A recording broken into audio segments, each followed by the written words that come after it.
I would rate it out of 10, probably 6, 7. It just depends how you define prepared. Like if you playing defensive or you playing offensive, I would say I was probably a little bit more defensive in the sense of I had like my emergency fund set up just in case. Had alternative routes in terms of making sure I'm getting paid if there was a possibility that they stop payments. But in the sense of like, okay, buying down the dip or like taking advantage of stocks going down, real estate. Yes and no. Like I feel like I need to be more defensive because I don't know where this is going to last 6 months, a year from now. So I feel I'm pretty prepared.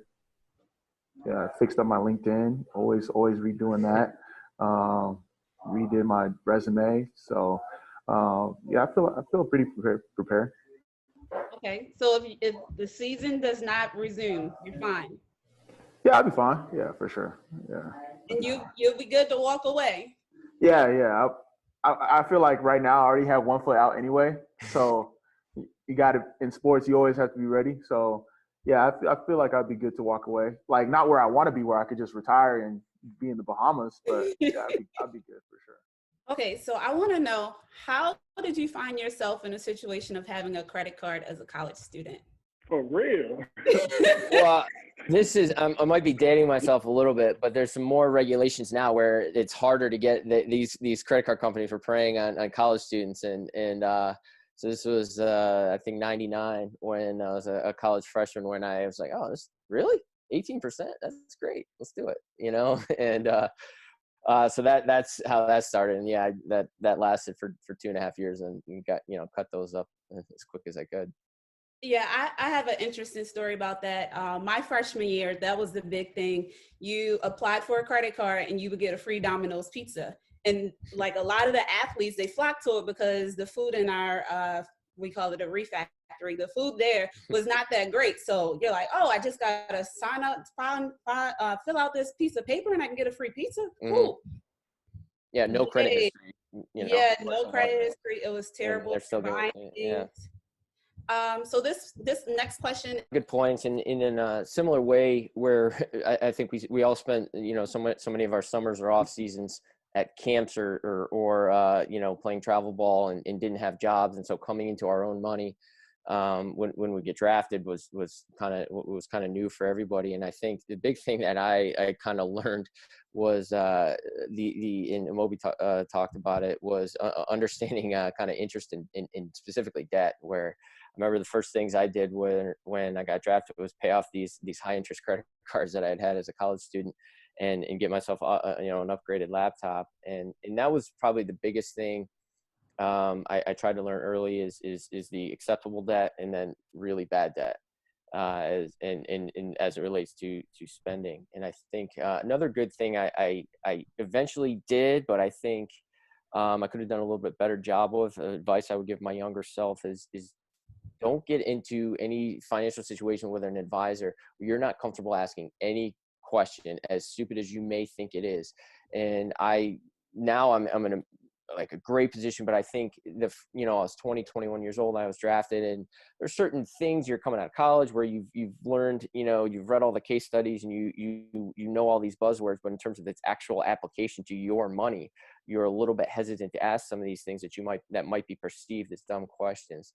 And so that was probably the biggest advice I give guys today, and I would give my younger self, is to be, whoever you get into business with, make sure you're comfortable asking anything and disclosing everything as well.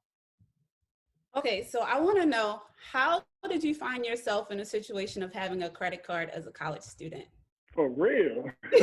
Well, this is I might be dating myself a little bit, but there's some more regulations now where it's harder to get these credit card companies were preying on college students, and so this was I think '99 when I was a college freshman, when I was like, oh, this really 18%, that's great, let's do it, and so that's how that started. And yeah, that lasted for 2.5 years, and got cut those up as quick as I could.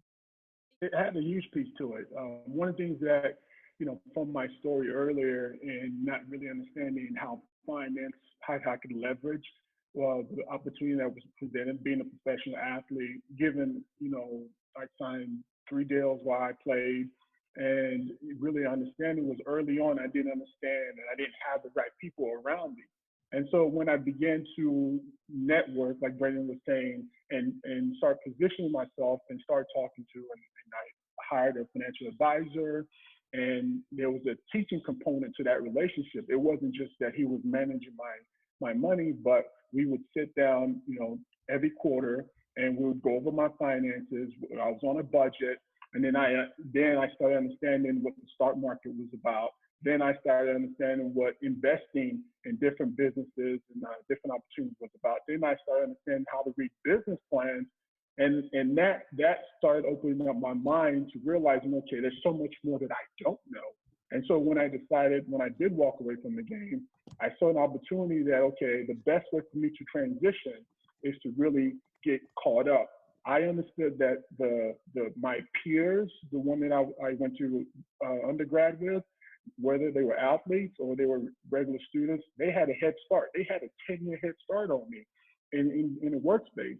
So I said the only way that I could catch up was to go further and get my MBA and focus on finance and learn a little bit more about the sector that I wanted to go into. And so it's had a huge impact on every decision that I've made, you know, to this point, and just how I'm living my life currently. My financial picture coming out of college was, I was a college athlete. I didn't have no job. You know, I was on a scholarship, so my parents were giving me a little bit of money. So, you know, I was okay. You know, I could buy us pizza, but I knew that. So I ended up going to graduate school after college as a graduate assistant at the University of Miami. And so I was making the transition to being a professional, but also still being a student athlete. And so I was like on a scholarship. So I would say that it was completely naive to the fact that you move into an apartment that doesn't have stuff in it. So I'm like, wait a minute, Tylenol costs $10. So that was how I was leaving college. And then what was the second part of the question? About what outlook, what I could tell my younger self? Yeah. You don't care about the stuff you think you care about, so buy less of it. Okay. So with my first signing bonus check, I was buying bags, weave, you know, all of the stuff going out, buying tables and bottles and all that good stuff that I tell all my clients not to do. And when it was all said and done, I'm like, whoa, you spent a lot of money. And I like this stuff, but I don't care about this stuff at all. It's kind of like a kid on Christmas. You get them all these toys that you think they're going to love, and then they play with one,